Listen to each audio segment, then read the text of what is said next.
The white man picked up a special tool and pried open the mouth of the starving black man, piece by piece. This was the method used by whites on African slave ships in the 18th century to deal with blacks who went on hunger strikes. From the moment these Africans boarded the ship, their lives no longer belonged to them. They became valuable property to the captain, and their deaths were not taken lightly. To prevent the spread of disease, the captain would regularly bring the black slaves up on deck to wash their bodies. One day, while the blacks were singing on deck, they used the opportunity to communicate with the female slaves in the fenced area by singing. This was how they made their plans. As the whites led one black man into the fenced area, the blacks made their move. First, they used axes to break the chains on their feet and then ran toward the wooden gate of the enclosure. Just as the white man was closing the gate, Kunta used the butt of a musket to block it. After a tense few seconds, the wooden gate was finally forced open by the blacks. But unfortunately, this was a gap of an era.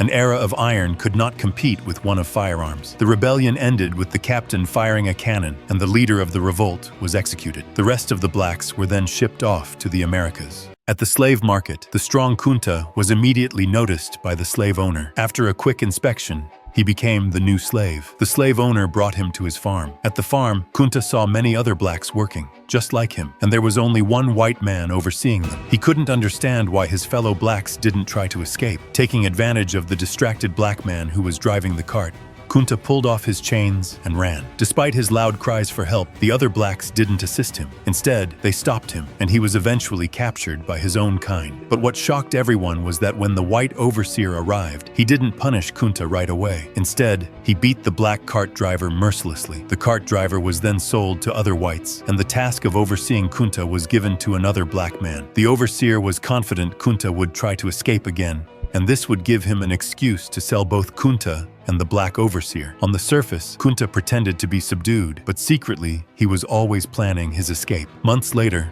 on Christmas Eve, Kunta's chance finally came. That evening, all the whites were gathered inside the house for a dinner, and this was his opportunity. While the whites were lost in the melody of a violin, no one noticed that Kunta had ridden off on a horse. By the time the whites realized Kunta had escaped, the sun was already rising. No!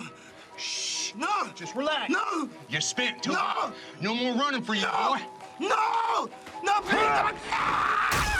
The white man raised the axe and swung it down with a snarling expression. This black slave had attempted to escape multiple times and was caught each time. To prevent him from running away again, the white sheriff performed a brutal surgical procedure on him. A few days later, Kunta woke up, having lost half of his foot. However, this blow shattered Kunta's will to live. The only reason he had continued to survive before was the hope of gaining freedom. But now, with half his foot gone, escaping was no longer a possibility. When Bell showed concern for him, Kunta just lay there, numb, with no response. His condition saddened Bell deeply. The musician nearby, seeing this, stood up, grabbed Kunta, and threw him out of the fence, ignoring his cries of pain. I ain't never been free.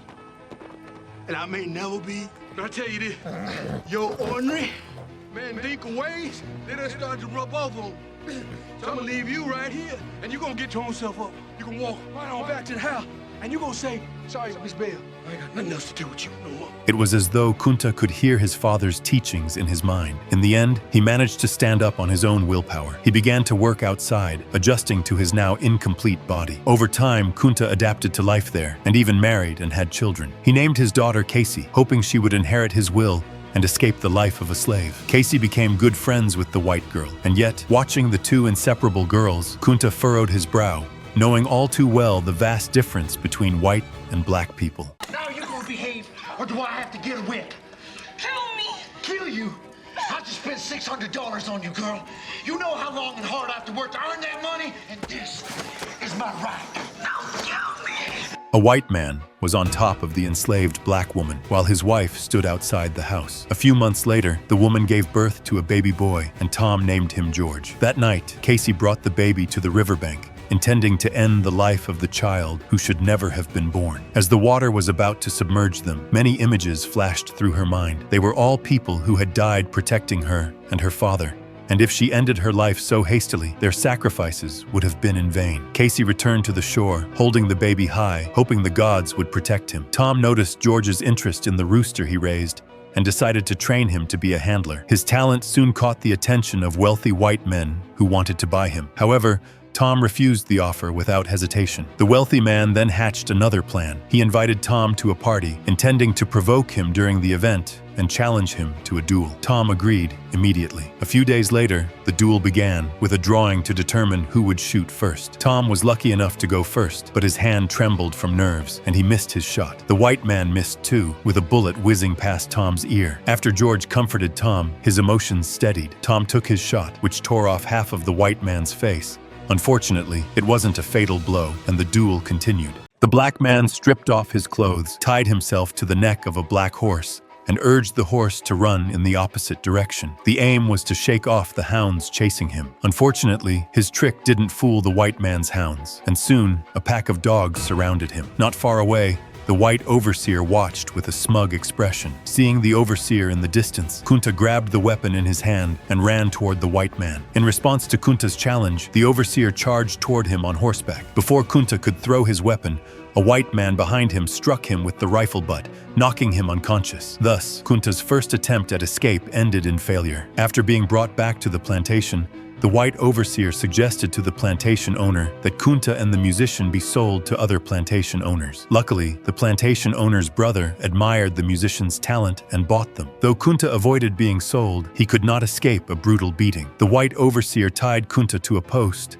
and whipped his back with a barbed lash, asking him his name while striking him. Kunta refused to reveal his name, and the overseer continued to whip him until Kunta was barely conscious. After what felt like an eternity, Kunta finally muttered 2 words. The musician immediately stepped forward to plead for Kunta and managed to rescue him from the post. A white man pinned the newly purchased black slave woman down, forcibly engaging with her. His wife stood outside the house, quietly listening to the screams of the woman inside. Months later, the black slave woman gave birth to a baby boy. Tom, looking at the baby, was overjoyed and at a loss for what to do. She named the baby George. Nearby, Casey, who had just given birth, watched the scene with a broken heart. She couldn't bear the thought of her child starting life as a slave. That night, Casey took her baby to the river, intending to end their lives together. As the water was about to submerge them, Casey's mind flooded with memories of those who had died to protect her and her father. To end her life so recklessly would render their sacrifices meaningless. Casey returned to the shore, holding her child up to the sky, praying that God would spare her son from suffering. Years later, little George grew up